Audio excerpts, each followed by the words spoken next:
Hello friends, तो आज की वीडियो में आप कंप्लीट सीखेंगे कि किसी भी 3 फेज मोटर का यदि हमें स्टार कनेक्शन करना है या फिर डेल्टा कनेक्शन करना है तो उसे हम कैसे करेंगे। मोटर के टर्मिनल बॉक्स पर यदि आपको U1 V1 W1 U2 V2 W2 लिखा हुआ मिल जाएगा तो आप बहुत ही आसानी से कर सकते हैं, इसमें कोई डाउट नहीं है। लेकिन समस्या कहाँ पर आती है कि कोई मोटर वाइंडिंग करने वाला और 6 वायर बाहर निकाल के रख दिया और इसमें आपको पता करना है कि हम स्टार कनेक्शन कैसे करें और डेल्टा कनेक्शन कैसे करें, तो आप इसमें थोड़ा कंफ्यूज हो जाते हैं। तो बिल्कुल टेंशन नहीं लेना है, इस वीडियो में आपको बिल्कुल क्लियर हो जाएगा कि यदि 6 वायर में किसी भी नाम ना भी लिखा हो तब भी आप आसानी से उसको स्टार में कनेक्शन कर सकते हैं, उसको डेल्टा में कनेक्शन कर सकते हैं। स्टार में कनेक्शन करने के लिए आपको मालूम है कि एक साइड में हम क्या करते हैं, एक साइड में इस टाइप से पत्ती लगा देते हैं और इस टाइप से पत्ती लगा देते हैं और यहाँ पर इसका नट टाइट कर देंगे, ठीक है। और टाइट करने के बाद एक साइड में हम RYB सप्लाई दे देंगे तो ये हमारा क्या हो जाता है, स्टार कनेक्शन हो जाता है ना।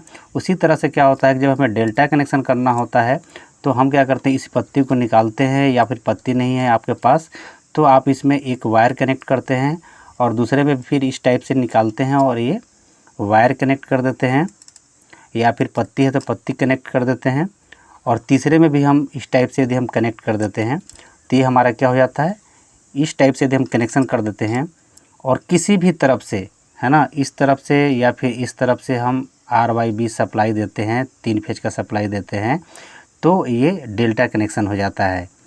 कन्फ्यूजन बिल्कुल नहीं होना है कि इस तरफ से ही हम केवल इसमें सप्लाई देंगे, हम इस तरफ से भी सप्लाई दे देंगे तब भी हमारा कोई मोटर में कोई प्रॉब्लम नहीं होगा। केवल स्टार कनेक्शन में क्या होता है कि स्टार कनेक्शन में एक साइड में जो स्टार हम बना देते हैं तो हम दूसरे साइड से ही हम उसमें सप्लाई दे सकते हैं। जैसे यहाँ हमने अभी स्टार कनेक्शन कर दिया है तो स्टार कनेक्शन करने के बाद आपको इस तरफ से सप्लाई नहीं देना है।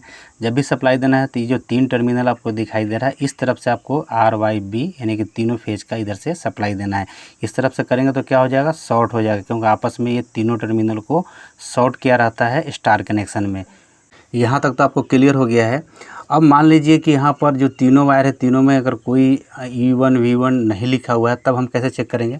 तो आप 2 तरीक़ा से चेक कर सकते हैं। एक तो अपना एक क्लाइम मीटर है, क्लाइम मीटर यानी कि मल्टीमीटर जो आपके पास है उस मल्टीमीटर से भी चेक कर सकते हैं। इसको क्या करना है, इसको आपको रेजिस्टेंस मोड पर ले जाना है पहले, है ना।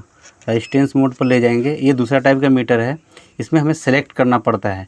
यानी कि जब हमें ओम्स वगैरह चेक करना है तो हम उस पर सेलेक्ट करेंगे, कंटिन्यूटी चेक करना है तो हम इसको सेलेक्ट करेंगे तब जाके ये उसमें सेलेक्ट होगा। इस मल्टीमीटर के ऊपर हमने ऑलरेडी एक वीडियो बना रखा है कि इसका यूज कैसे करते हैं, चलिए वो अलग मैटर है। अब यहाँ पर हम क्या कर रहे हैं कि यहाँ पर कंटिन्यूटी रेंज पर हमने सेट कर दिया है और सारे टर्मिनल को हमने अलग अलग यहाँ पर कर दिया है। तो आपको क्या करना है कि इधर से एक साइड में कहीं भी टच कर लेना है और इधर टच करना स्टार्ट कर देना है। देख रहे हैं आप, ये यानी कि ये दोनों एक कॉइल है। आपका सबसे पहले क्लियर हो जाना चाहिए, दोनों में मार्किंग कर दीजिए, ये U1 है और ये U2 है, तो ये हमारा क्लियर हो गया। वैसे ही दूसरे पर टच करेंगे और ये देखिए ये दूसरा कॉइल हो गया, यानी एक कॉइल ये हो गया, दूसरा कॉइल ये हो गया और तीसरा कॉइल ये हो गया। यहाँ पर लिखा हुआ है इसलिए आसानी है, जहाँ पर आपको ये मार्किंग नहीं किया होगा वहाँ पर आपको प्रॉब्लम आएगा। तो जैसे जैसे आपको मिलता जाएगा कॉइल उस हिसाब से उसमें हम मार्किंग करते जाएंगे। अब हम क्या करेंगे कि एक साइड में U1 V1 और W1 यानी कि तीनों जो हमारे पास कॉइल है तीनों को पहले हम एक तरफ कर लेंगे, ठीक है। ये आपको एक तरफ वाला सबसे पहले एक साइड कर लेना है। दूसरे तरफ का क्या करेंगे हम कि दूसरे तरफ को भी अलग कर लेंगे। अब क्या होगा कि जब हमें स्टार कनेक्शन करना हो तब तो कोई प्रॉब्लम नहीं है, इसमें कहीं भी आप लगा दीजिए और इधर से सप्लाई 3 फेज दे देंगे तो कोई प्रॉब्लम नहीं है। W2 नीचे है, V2 नीचे है, U2 ऊपर है, इससे कोई प्रॉब्लम नहीं होगा। प्रॉब्लम कहाँ पर आता है कि जब हमें डेल्टा कनेक्शन करना होता है तब प्रॉब्लम आता है, क्योंकि उस समय हमें 2 कॉइल में सप्लाई देना होता है। जब हम डेल्टा में कनेक्शन करेंगे तो एक में इधर से कॉइल में सप्लाई देंगे तो इधर से हमें दूसरे कॉइल में भी सप्लाई पहुंचना चाहिए। इधर से हमने एक कॉइल में सप्लाई दिया तो इधर से भी दूसरे कॉइल में सप्लाई मिलना चाहिए और इधर से भी एक कॉइल में हमने सप्लाई दिया तो इधर से दूसरे कॉइल में सप्लाई मिलना चाहिए, तब जाके हमारा वो डेल्टा कनेक्शन होता है। और डेल्टा कनेक्शन में हर एक कॉइल में क्या होता है भी 415 वोल्ट का सप्लाई मिलता है। और जो स्टार हो जाता है, भले हम इधर से 3 फेज का सप्लाई देते हैं, लेकिन जब इसमें वोल्टेज आप मेजर करेंगे, इधर स्टार कनेक्शन होगा और इधर से कोई भी टर्मिनल पर आप रखेंगे तो इधर से आपको 215 या 230 का इधर वोल्टेज शो करेगा। ये हो गया आपको क्लियर। अब हम क्या करेंगे कि U1 जो है, U1 एक साइड में हमने रख लिया कि U1 U2 है, उसमें हम मार्किंग कर देंगे कि U1 ये है, U2 ये है, V1 ये है, V2 ये है, W1 ये है और W2 ये है। ठीक है। अब एक साइड में हमने U1 V1 और W1 को हमने क्या किया कि जो मोटर का टर्मिनल बॉक्स है उसको हमने पहले कनेक्ट कर देंगे, यहाँ पर कनेक्ट कर देना है। दूसरा चीज़ फिर क्या करना है, अब दूसरे साइड में हम क्या करेंगे कि U1 यदि इधर से हमें R फेज हमने इधर दिया है तो दूसरे साइड में U1 पर सप्लाई नहीं जाना चाहिए, है ना। इसमें दूसरे साइड में अगर ये U2 है, U2 को हमने यहाँ पर सामने रख दिया तब ये प्रॉब्लम कर देगा, किस में, डेल्टा कनेक्शन में। और स्टार में होगा तो कोई प्रॉब्लम नहीं है। तो हम क्या करेंगे, U1 के सामने यहाँ पर W2 रख दिया, यानी कि दूसरा कॉइल हो गया। यहाँ पर V1 है तो V1 के सामने हमने क्या रख दिया, U2 को रख दिया। और जब W1 के सामने V2 को रख दिया। तो जब हम यहाँ पर अब ध्यान देंगे तो U1 को जो हम सप्लाई यहाँ पर देते हैं R फेज, ठीक है, तो कहाँ पर सप्लाई कहाँ मिल रहा है, U1 को भी सप्लाई मिल रहा है और W2 को भी सप्लाई यहाँ से मिल जा रहा है, यानी कि एक ही में दोनों को सप्लाई मिल रहा है। यहाँ पर जब यदि हम Y फेज देते हैं तो यहाँ पर V1 को भी मिल रहा है और U2 को भी मिल रहा है, तो यानी कि U1 और U2 को डबल फेज मिल गया, यहाँ पर डबल फेज मिल गया। यहाँ से R दे दिया और यहाँ से Y दे दिया, तो यहाँ पर 2 फेज यहाँ पर मिल गया इसको। वैसे ही यहाँ पर W1 है, यहाँ पर V2 है।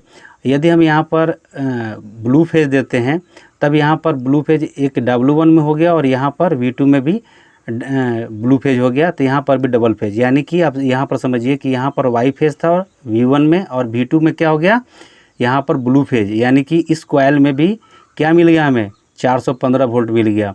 W1 में यहाँ पर ब्लू फेज है और यहाँ पर क्या है, यहाँ पर R फेज है, तो इस कॉइल में भी हमें 415 वोल्ट यानी कि 2 फेजों की सप्लाई हमें मिल गया। तो इस टाइप से हम कनेक्शन करते हैं। तो हम जो मोटर का टर्मिनल बॉक्स है उसी हिसाब से इसको पहले टाइट कर देंगे, यानी कि एक एक नट लेंगे और इसमें टाइट कर देंगे। तो हमारा क्या होगा, जब भी हमें स्टार कनेक्शन करना हो, डेल्टा कनेक्शन करना हो, कोई प्रॉब्लम नहीं है, यानी कि हमें नेक्स्ट टाइम हमें कभी भी चेक करने की ज़रूरत नहीं पड़ेगा। यदि हमें स्टार कनेक्शन करना है तो अभी हम सिंपली क्या करेंगे, हम इस टाइप से इसको कनेक्ट कर देंगे, तो हमारा ये इधर कनेक्ट कर देंगे और एक यहाँ पर कनेक्ट कर देंगे, तो हमारा ये स्टार कनेक्शन हो जाता है। यानी कि ऐसे कनेक्शन कर देंगे तो हमारा क्या हो जाएगा, स्टार कनेक्शन हो गया। इसमें हमें कोई टर्मिनल को चेक करने की कोई ज़रूरत नहीं है। यदि हमें डेल्टा कनेक्शन करना है तो हम क्या करेंगे, यहाँ इस पत्ती को लेंगे और पत्ती को सीधा हम क्या करेंगे, अब इसमें क्या हो गया, जब हमें डेल्टा कनेक्शन करना है तो सिंपली हम क्या करेंगे, पत्ती को केवल चेंज कर देंगे और ये हमारा डेल्टा कनेक्शन हो जाएगा। इसी हिसाब से हम इसको चेंज करते हैं। इस चीज़ को आप ध्यान रखें, जब टर्मिनल बॉक्स को आप अच्छी तरह से सेटिंग कर लेंगे तो आपको स्टार कनेक्शन या डेल्टा कनेक्शन में कोई प्रॉब्लम नहीं होगा। तो इसी टाइप से हम कनेक्शन करेंगे और उसमें क्या करेंगे, फिर हम RYB की इधर सप्लाई लेंगे। जैसा कि हमारे पास ये सप्लाई है RYB और एक अर्थ का है टर्मिनल, अर्थ को हम बॉडी में टच करेंगे यहाँ पर और इधर से RYB को हम यहाँ पर कनेक्ट कर देंगे। ठीक है, RYB को जब हम कनेक्ट कर देंगे, यदि मोटर उल्टा घूमता है तो हम क्या करेंगे, किसी भी 2 फेज को आपस में चेंज कर देंगे, यानी कि जो हमारे पास R है वो Y के जगह पर लगा देंगे और Y है जो R के जगह पर हम लगा देंगे, तो हमारा मोटर का डायरेक्शन चेंज हो जाएगा। तो आशा करता हूँ दोस्तों जो स्टार और डेल्टा की कहानी है आपको समझ में आया होगा। वीडियो समझ में आया होगा तो प्लीज़ वीडियो को लाइक और चैनल को सब्सक्राइब जरूर कीजिएगा। चलिए फिर मिलते हैं नेक्स्ट वीडियो में, तब तक के लिए जय हिंद।